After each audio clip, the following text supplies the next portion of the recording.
Praise the lord. ఈయన పేరు సత్యనారాయణ, కోటదారి నుంచి వస్తున్నాడు. 5 months నుంచి చర్చికి వస్తున్నాడు. తన ఎడమకాలు సరిగ్గా పనిచేయట్లేదు. అయితే డాక్టర్ దగ్గరికి వెళ్ళిన తర్వాత డాక్టర్ చెప్పారు సర్క్యులేషన్ సరిగా, బ్లడ్ సర్క్యులేషన్ సరిగా రావట్లేదని. అయితే ఇక్కడికి ప్రేయర్కి వచ్చిన తర్వాత శ్యామ్ కిషోర్తో ప్రేయర్ చేయించుకున్న తర్వాత మళ్ళీ చెక్ చేయించుకున్నాడు. అయితే బ్లడ్ సర్క్యులేషన్ సరిగా జరుగుతుంది. ఇక్కడికి వచ్చిన తర్వాత బాగా అయిపోయింది, సరిగా నడవగలుగుతున్నాడు. దేవునికి వందనాలు, శ్యామ్ కిషోర్ బ్రదర్ కూడా వందనాలు. నా పేరు శిరోమణి, నేను దేవరకోట నుంచి వచ్చిన, నల్గొండ డిస్టిక్ మాది. అయితే కొన్ని రోజులు ఉంది షుగర్ ఉంది నాకు. నిన్న మననేమో డయాబెటిక్ ఫుడ్ వచ్చింది. అయితే డాక్టర్లు 70-60 వేలు అవుతుందమ్మా అని కాల్ చేసి వాళ్ళు చూస్తున్నారు. శ్యామ్ కిషోర్ దగ్గరికి వచ్చి ప్రార్థన చేసుకున్నా. ప్రార్థన చేయాలంటే నాకు తక్కువైంది, ఏ పైసా ఖర్చు కాకుండా మంచిగా అయిపోయింది. షుగర్ కూడా నార్మల్కి వచ్చింది, ఇప్పుడు అంత హెల్తీగా ఉంది. దేవునికి స్తోత్రం, శ్యామ్ కిషోర్ బదులుగా వందనాలు.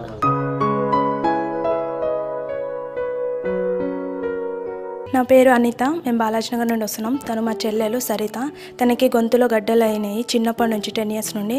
అయితే మొన్న లాస్ట్ వీకెండ్ కర్చీఫ్ తన గొంతుకి 3 times కొట్టుకోవడం వల్ల గడ్డలన్నీ తగ్గిపోయాయి. సామాన్యకు థ్యాంక్స్, ఏసయ్యకు వందనాలు.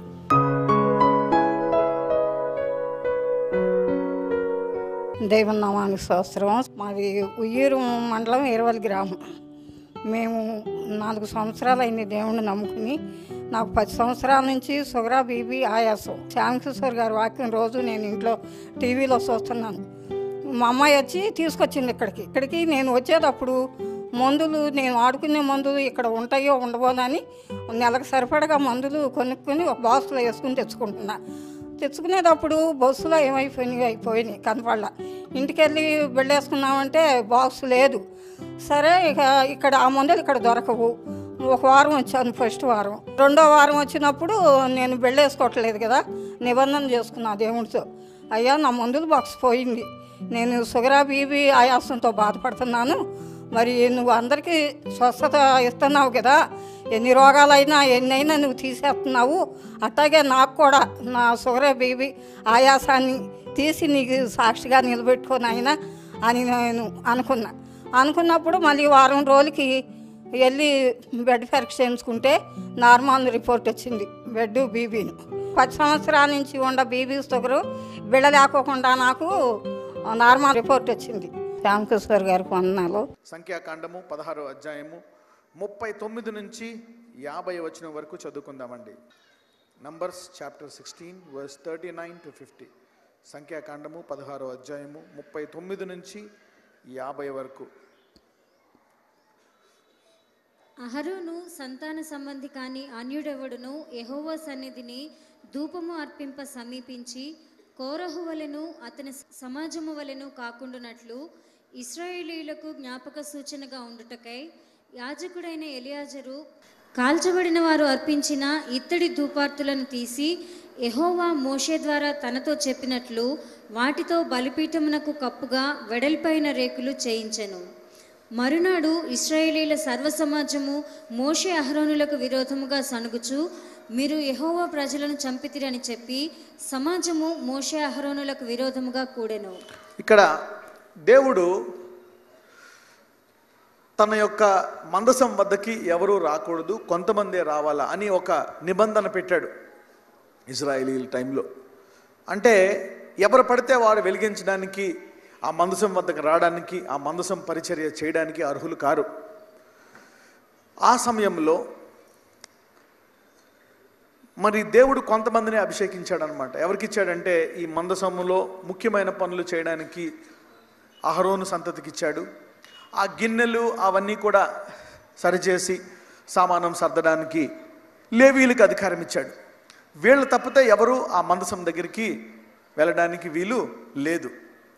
మరి మందసం దగ్గరికి అనేకులు మరి మేము కూడా వెళ్తామన్నప్పుడు వాళ్ళందరూ మృతి చెందారు, వాళ్ళందరూ చనిపోయారు. వాళ్ళకి అర్థం కాలేదు, ఇదేంటిది, ఇది నిజమా? మనం సాధారణంగా మన మనసులో అనుకుంటాం, ఇది నిజమా, దేవుడు ఇలా చేస్తాడా, ఇలా ఆశీర్వదిస్తాడా, ఇలా జరుగుతుందా అని. దేవుని నిబంధన నిజమైనది. చదువుదాం. వారు ప్రత్యక్షపు గుడారము వైపు తిరిగి చూడగా ఆ మేఘము దాని కమ్మెను, యెహోవా మహిమయు కనబడెను.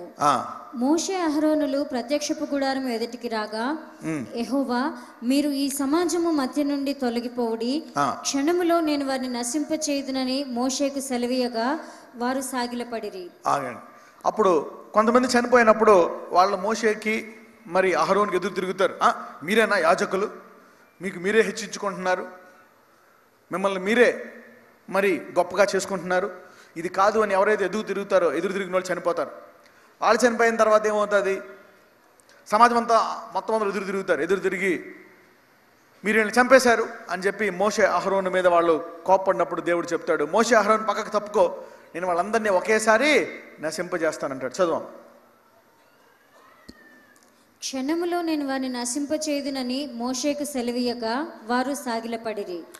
అప్పుడు మోషే, నీవు ధూపార్తిని తీసుకొని బలిపీఠపు నిప్పులతో నింపి ధూపము వేసి వేగముగా సమాజమునొద్దకు వెళ్ళి వారి నిమిత్తము ప్రాయశ్చిత్తము చేయుము, కోపము యెహోవా సన్నిధి నుండి బయలుదేరెను, తెగులు మొదలుపెట్టును అని అహరోనుతో చెప్పగా, మోషే చెప్పినట్లు అహరోను వాటిని తీసుకొని సమాజము మధ్యకు పరుగెత్తి పోయినప్పుడు తెగులు జనులలో మొదలుపెట్టి ఉండెను. కాగా అతడు ధూపము వేసి ఆ జనుల నిమిత్తము ప్రాయశ్చిత్తం చేసెను. అతడు చచ్చిన వారికిని బ్రతికి ఉన్న వారికిని మధ్యను నిలువబడగా తెగులు ఆగెను. కోరహు తిరుగుబాటున చనిపోయిన వారు కాక 14,700 మంది ఆ తెగులు చేత చచ్చిరి. ఆ తెగులు ఆగినప్పుడు అహరోను ప్రత్యక్షపు గుడారము యొక్క ద్వారము దగ్గరనున్న మోషే యొద్దకు తిరిగి వచ్చెను. రైట్. ఇక్కడ మనం చూస్తే ఒక యాజకుని యొక్క యాజకత్వము ఎంత ప్రాముఖ్యమైనదో మనకు తెలుస్తుంది. అవునా?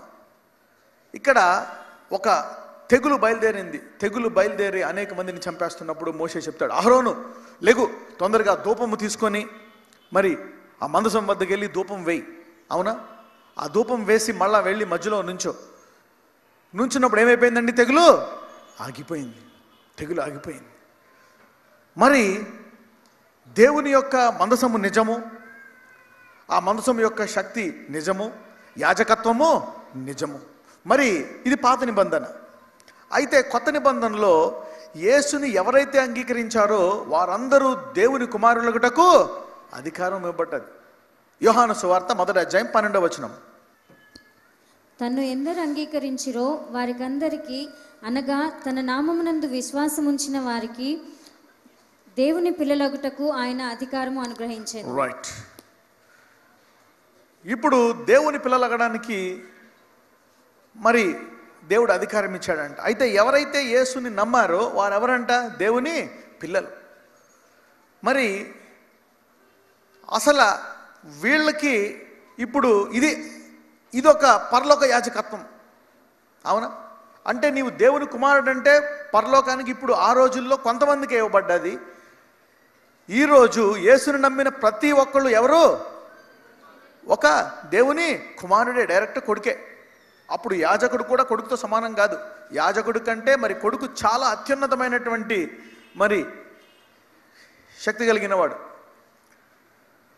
మరి ఏ తెగులైతే ఆ మందసము ధూపము తీసుకెళ్ళి అక్కడ వేస్తే తెగులు ఆగిపోయిందో, అదే రీతిగా మరి ఈ యేసు నామమును మనమేం చేయాలంటే, ఏ సైతానుడైతే లోకాన్ని నాశనం చేయడానికి వచ్చాడో, దొంగ దేనికోసం వచ్చాడండి? దొంగతనం చేయడానికి, హత్య చేయడానికి, నాశనము చేయడానికి వాడు వస్తాడు. మరి ఈ దొంగ ఈ పనులు చేయకుండా ఉండడానికి మరి వాడు సమాజంలో అనేక మందికి మరి ఎయిడ్స్ వ్యాధి కలుగు చేస్తున్నాడు, క్యాన్సర్ వ్యాధి కలుగు చేస్తున్నాడు. అవునా? యాక్సిడెంట్లు కలుగు చేస్తున్నాడు, తుఫాన్లు కలుగు చేస్తున్నాడు, ప్రళయాలు కలుగు చేస్తున్నాడు. అవునా? భార్యాభర్తల మధ్య గొడవలు పెడుతున్నాడు, డైవర్సులు పెడుతున్నాడు. అవునా? దురలవాట్లకు బానిసత చేస్తున్నాడు, హత్య. అవునా? ఎప్పుడైతే అహరోను ఆ ధూపం తీసుకెళ్ళి నుంచున్నాడో మధ్యలో ఏమైపోయిందండి? తెగులు ఆగిపోయింది. ఇక దేవుడు చంపడం ఏం చేశాడు? మానేశాడు. స్టాప్. ఆ తెగులు ఆగిపోయింది. అయితే ఇప్పుడు ఈ కొత్త నిబంధనలో కూడా మరి దేవుడు మనల్ని దేవుని కుమారులుగా చేశాడు కాబట్టి యేసు నామమున ముందు ఎక్కడొచ్చిందంటే సమస్య, లోకము యొక్క తెగులు తీసేయని ముందు మన తెగులు మనం ఆపుకోవాలి. అవునా కదా? అవునా? ముందు ఏంటంటే సంఘంలోనే తెగులు ఉంది. పక్కన వాళ్ళు చెప్పు, సంఘంలోనే తెగులు ఉందనండి. Yes, the problem is because darkness cannot identify itself that it is dark. చీకటిలో ఉన్నవాడు వాడు చీకటిలో ఉన్నాడని తెలియదంట. అవునా? మరి సైతానుడు ఏం చేశాడంటే సువార్త యొక్క వెలుగు మరి మనము ప్రాక్టికల్గా చూడకుండా ఏం చేశాడు, దాన్ని ఒక థీరీగా పెట్టేశాడు. పరలోక రాజ్యానికి వెళ్ళిపోదాము, అక్కడే వెలుగు, పరలోక పౌరులము, పరలోక పట్టణము, పరలోకము నాది. కరెక్టే, పునాదులు గల పట్టణానికి మనం వెళ్ళాలి. అది అబ్రహాము పునాదులు గల పట్టణానికి వెళ్ళాడు. అవునా? అది చూసుకుంటూ వెళ్ళాడు. అది విశ్వాస యాత్ర. పౌలు భక్తుడు దానికోసమే వెళ్ళాడు. యేసుప్రభు వారు పరలోకం వెళ్ళాను కదా, ఏం చెప్పారు? నీ చిత్తము పరలోకం నెరవేర్చున్నట్లు భూమి.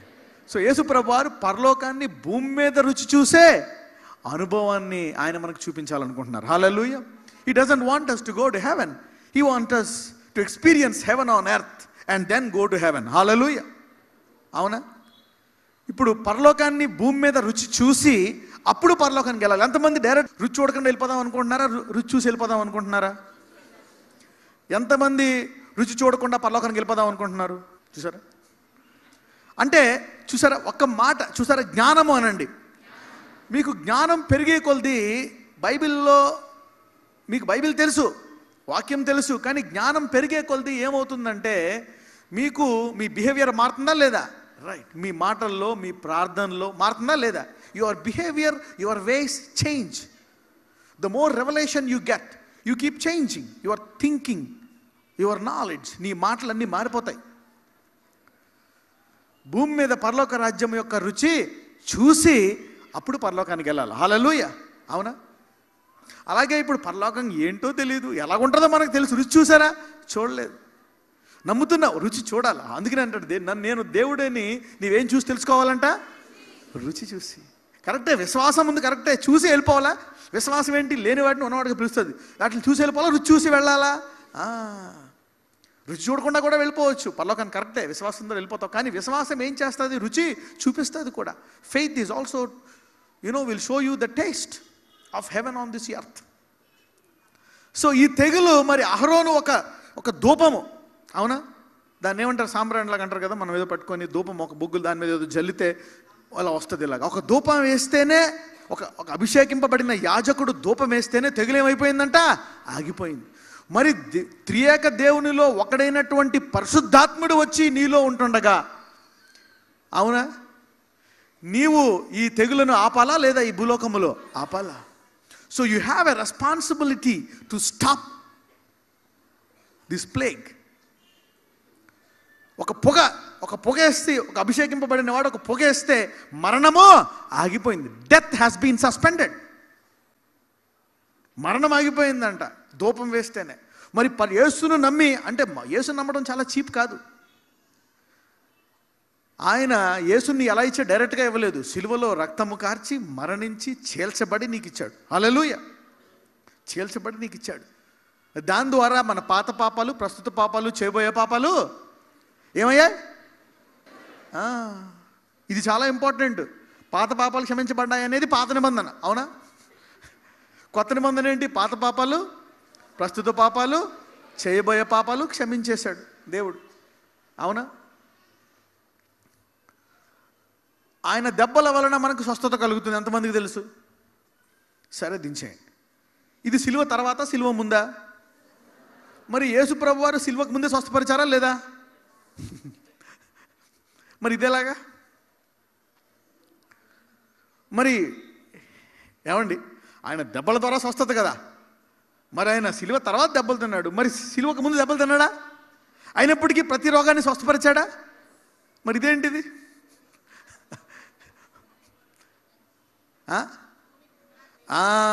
జగత్ పునాది వేయక మునిపే వధింపబడిన గొర్రెపిల్ల. హల్లెలూయా. అందుకే ఎలీషా ధూపము, అభిషేకము. అందుకనే మొట్టమొదట మరి ఏబేలు నేనేం వర్ణించాలి ప్రభు అంటే దేవుడు ఏం చెప్పాడు? గొర్రెపిల్ల. ఎందుకు గొర్రెపిల్ల? ఎవరికి సూచన ఈ గొర్రెపిల్ల? యేసయ్య. హల్లెలూయా. యేసయ్యకి సాదృశ్యం ఈ గొర్రెపిల్ల. అప్పుడే వధింపడు అంటే దేవుడికి తెలుసు, జగత్ పునాది వేయక మునిపే వధింపబడిన గొర్రెపిల్ల. అందుకే పాత నిబంధనలో అనేక మంది ప్రవక్తలు అద్భుతాలు చేయగలిగారు. హల్లెలూయా. Healings have happened. అవునా? అందుకే ఆయన నిన్న నేడు నిరంతరము నీవు పుట్టక ముందే నీ పాపాలను క్షమించేశాడు. హల్లెలూయా. అసలు ఇంకా భూమి చేయకముందే, మానవుడిని చేయకముందే, మానవుడు పడిపోకముందే, జగత్ పునాది వేయక మునిపే వధింపబడినటువంటి నీవు యేసుని తెలుసుకున్న తర్వాత నీ పాత పాపాలు క్షమిస్తాడు, ఫ్యూచర్ పాపాలు క్షమించడా? ఇది సాధారణంగా కొంచెం కష్టమే, అవునా? కేవలము ధర్మశాస్త్రం మాత్రమే సత్యము అనుకొని అందులో ఉండే వాళ్ళకి ఇది అంగీకరించడం కష్టం. ధర్మశాస్త్రం ఇచ్చింది దేవుడే, అవునా? అయితే మనం ఇప్పుడు ధర్మశాస్త్రం కింద ఉన్నామా, కృప కింద ఉన్నామా? అలాగే ధర్మశాస్త్ర జ్ఞానము లేకుండా ఉండాలా, ధర్మశాస్త్ర జ్ఞానము కలిగి ఉండాలా? కలిగి ఉండాలి. అందుకే బైబిల్లో పాత నిబంధన కూడా రాసి అలా తీసేసేవాడు కదా. ధర్మశాస్త్ర జ్ఞానం కలిగి ఉంటావు, కానీ దేని ద్వారా పరిశుద్ధుడు అవుతావు? కృప ద్వారా పరిశుద్ధుడు అవుతావు. అలాగని నీవు శరీరంలో నడుస్తూ శరీరంలోనే ఉంటావా? ఆత్మలో ఉంటావు, ఆత్మ ద్వారా నడుస్తావు. దారిలో కొన్నిసార్లు పడిపోవచ్చు, కానీ నీతిమంతుడు 7 మార్లు పడినా తిరిగి లేస్తాడు. అలాగే నష్టమానం పడతా ఉంటావా? చూడండి, నెమ్మదిగా మారుతూ ఉంటావు. ముందు పాకుతావు, తర్వాత లేచి పడతావు. కొంతకాలానికి పడకుండా నిలకడ. ఇది కృప ద్వారా సాధ్యము. సో పాత నిబంధనలో ఒక కొంచెం పొడేసి, అభిషేకం పడిన పొడేసి కొంచెం ధూపం వస్తేనే మరణము. ఇంత శక్తి ఉందంట అహరోనికి. హల్లెలూయా. మోషేకి కూడా లేదు, ఎవరికి ఉంది? అహరోన్. మోషే చెప్తున్నాడు, అహరోనికి నువ్వే అభిషేకం పడ్డావు, దీనికి నువ్వే, you are separate for this. కానీ మరి నీ ఇంట్లోనే తెగులు ఉందే, నీ ఇంట్లోనే దరిద్రం ఉందే, నీ ఇంట్లోనే వ్యాధి ఉందే, అవునా? ఇక మరి బయటోడి వ్యాధికి నీకేంటి? ముందు నాకే బాగాలేదు, నాకే అప్పులు, నా ఇంట్లోనే సమస్య. So when your own house has financial problems, when your own body is sick, how can you deliver others? How can you think of helping others? Hallelujah. How? అందుకే ఈ గొలుసు ప్రార్థన. పక్కన చెప్పండి, అందుకే గొలుసు ప్రార్థన. యూనో, నజరేయుడైన యేసయ్యా. ఎస్, మీ కుడి హస్తం అక్కడ పెట్టుకోండి. Put your right hand there. Jehovah Rapha, అద్భుతములు చేయువాడా, ఆశ్చర్యములు కార్యములు చేయు నా యెహోవా రాఫా. అనేక మందిని విడిపిస్తున్నావయ్యా. ఇప్పుడే క్యాన్సర్ వ్యాధిని తీసివేయమని ప్రార్థిస్తున్నానయ్యా. ఎయిడ్స్ వ్యాధిని తీసివేయి ప్రభువా. ఎవరైతే ఇంకా మరణ భయముతో ఉన్నారో ఆ మరణ భయాన్ని తీసివేసి అయ్యా సమృద్ధి గల జీవాన్ని వారికి దయచేయమని ప్రార్థిస్తున్నాను. ఇదిగో blood pressure, blood sugar, TB, thyroid, అయ్యా ఇదిగో గుండె జబ్బులు, ఊపిరితిత్తుల్లో వ్యాధులు, కిడ్నీలో వ్యాధులు, లివర్లో వ్యాధులు, గాల్ బ్లాడర్లో వ్యాధులు, అయ్యా పేగుల్లో వ్యాధులు, ఎముకల్లో వ్యాధులు, రక్తంలో వ్యాధి, గెడ్డలు, uterus, fibroids, excess bleeding Lord. అవును ప్రభువా. సైనస్, ఇదిగో కంట్లో వ్యాధి, క్యాట్రాక్ట్స్, చెవి నొప్పి, చెవిలోంచి చీమి, అయ్యా వినబడని పరిస్థితి, ముట్టి స్వస్థపరచండి. గెడలను, ట్యూమర్స్లను ముట్టి స్వస్థపరచండి. Lord heal them. తల నుంచి అరికాల వరకు జాయింట్ పెయిన్స్, మోకాల నొప్పులు, the power of the Holy Ghost loose their bodies in Jesus name, out in Jesus mighty name. అయ్యా ప్రతి రిపోర్ట్ను నార్మల్ వచ్చినట్లు తీసుకురమ్మని ప్రార్థిస్తున్నాను. యెహోవా రాఫా, నీ బిడ్డలను పరిపూర్ణంగా స్వస్థపరిచి ప్రతి రిపోర్ట్ని నార్మల్ తీసుకొస్తున్నావని నువ్వు సెలవిచ్చున్నావు నా దేవా. అలాగే ప్రతి రిపోర్ట్ని నార్మల్ తీసుకొని రండి. ఏ ఒక్కరు నిరుత్సాహపడకుండా ప్రతి ఒక్కరు ఆరోగ్యముగా లేడి పిల్లవలే గంతులు వేసుకుంటూ సంఘానికి ప్రతి ఆదివారం వచ్చినట్లు వారి శరీరములను మార్చండి. జీవాన్ని ప్రవచిస్తున్నాను, జీవాన్ని, మరణాన్ని కొట్టివేస్తున్నాను. అదే కాదు ప్రభా, ఇదిగో ముందు కొద్దిగా ఉన్నాను, తుదకు మహాభివృద్ధి కలుగునట్లు. అవును, వారు కేవలం దశంభాగములే కాదు, 2 కాదు, 20% కాదు, అనేక కానుకలు కృతజ్ఞతాపరులతో యోబు వలె నిత్యము అర్పించి వారి గృహములు మహాభివృద్ధితో నింపమని. చూలాల గర్భమందు ఎముకలు ఏ రీతిగా ఎరుగుతాయో అలాగే వారిని బహుగా తూర్పు, పడమట, ఉత్తర అవుయా వారిని ఆశీర్వదించమని ప్రార్థిస్తున్నాను. ఇంకా అప్పులు ఉన్న వాళ్ళకి అప్పులు తీసివేయండి. వివాహము జరగని వారికి వివాహమును జరిగించమని ప్రార్థిస్తున్నాను. నజరేయుడైన యేసయ్యా, ఇంకా ఏ గర్భమైతే కనలేదో, ఏ గర్భమైతే ఇంకా కనలేదో ఆ గర్భంని కనే గర్భముగా మార్చండి. యెహోవా రాఫా, open that womb in Jesus mighty name. అయ్యా ఆ గర్భమును జీవం ప్రవచిస్తున్నాను, జీవం. అవును, ఆ ఫిలోపియన్ ట్యూబ్స్ దయచేయండి. అవును ప్రభు, కనే గర్భముగా ఆ గర్భాన్ని మార్చండి. Heal there bodies. వికలాంగులను ముట్టి స్వస్థపరచండి. కాళ్ళు చేతులు తీసివేయబడితే మళ్ళా తిరిగి వాటిని దాని సరైన స్థానంలోకి రప్పించండి. చెవిటి మూగ వారిని ముట్టి స్వస్థపరచండి. పుట్టుగుట్టు వారిని ముట్టి స్వస్థపరచండి. తల నుంచి అరికాల వరకు ఎటువంటి బలహీనత ఉన్న దాన్ని తీసివేయండి. మెంటల్లీ హ్యాండిక్యాప్, ఫిజికల్లీ హ్యాండిక్యాప్, యెహోవా రాఫా కొత్త అవయవాలు నీ బిడ్డకు దయచేయండి. New organs to your body. ఏ ఒక్కరిని విడిచిపెట్టకుండా ప్రతి ఒక్కరిని పరిపూర్ణముగా స్వస్థపరచండి. అవును, ఈ దేవుని సంఘము ఇందులోకి వస్తే నన్ను బాధ పెట్టే శత్రువులందరూ నా పాదముల కిందకు వచ్చేస్తారు. నన్ను ఇబ్బంది పెట్టే రోగాలన్నీ నీ పాదాల కిందకు వస్తాయి. నన్ను ఇబ్బంది పెట్టే సైతాను శత్రువులందరూ నా పాదాల కిందకు వస్తారు. నన్ను ఇబ్బంది పెట్టే ఆర్థిక సమస్యలన్నీ నా శత్రువులకు వస్తాయి. నా కుటుంబాన్ని ఇబ్బంది పెట్టేవన్నీ నా పాదాల కిందకు వస్తాయి. అవును ప్రభు, ఇది నీ సంఘము. నీ శత్రువులందరినీ పాదపీఠము చేయు సంఘమని ఒక్కొక్కరిని ఆశీర్వదించండి. Give them power to take authority over the devil and under the feet. అవును, నజరేయుడైన యేసు నామమున, నజరేయుడైన యేసు నామమున ప్రార్థిస్తున్నాము తండ్రి. ఆమేన్. 3 సార్లు ఆమేన్ అనండి. ఆమేన్. God bless you.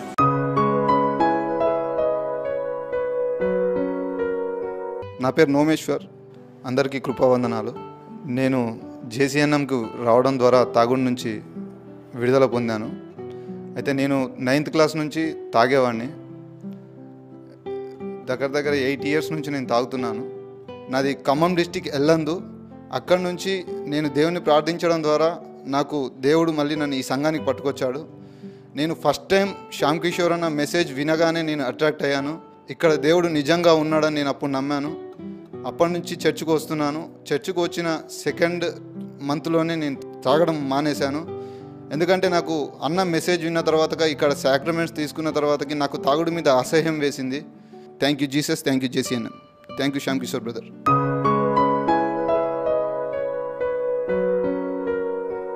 నా పేరు ఎలమందండి. మాది దొండపాడు అండి, గుంటూరు జిల్లా.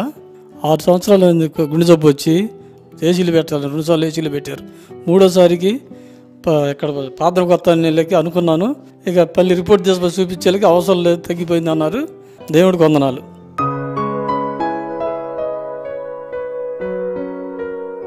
నా పేరు పుష్ప.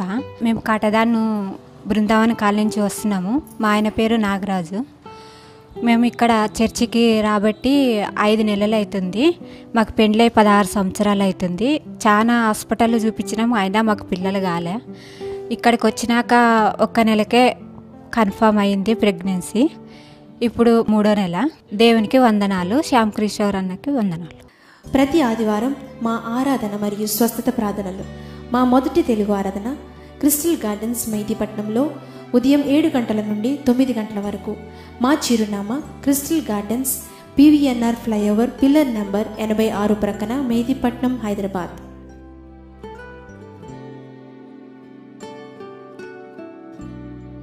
మా రెండవ తెలుగు ఆరాధన శ్రీ లక్ష్మీ సాయి గార్డెన్స్ మల్కాజ్గిరిలో ఉదయం 10 గంటల నుండి మధ్యాహ్నం 1 గంట వరకు. మా చిరునామా Shri Lakshmi Sai Gardens, Anutex Main Road, Malkajgiri, Secunderabad.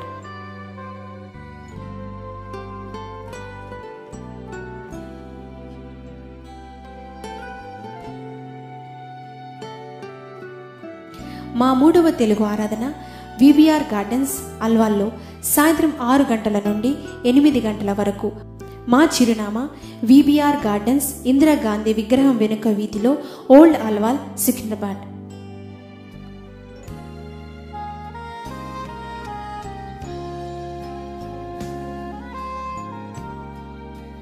మీ ప్రార్థన అవసరతల కొరకు మాకు ఫోన్ చేయవలసిన నెంబర్లు 9701990096, 9701990097, 9701990098. మరి ఇతర వివరముల కొరకు మాకు కాల్ చేయవలసిన నెంబర్ 04047474848.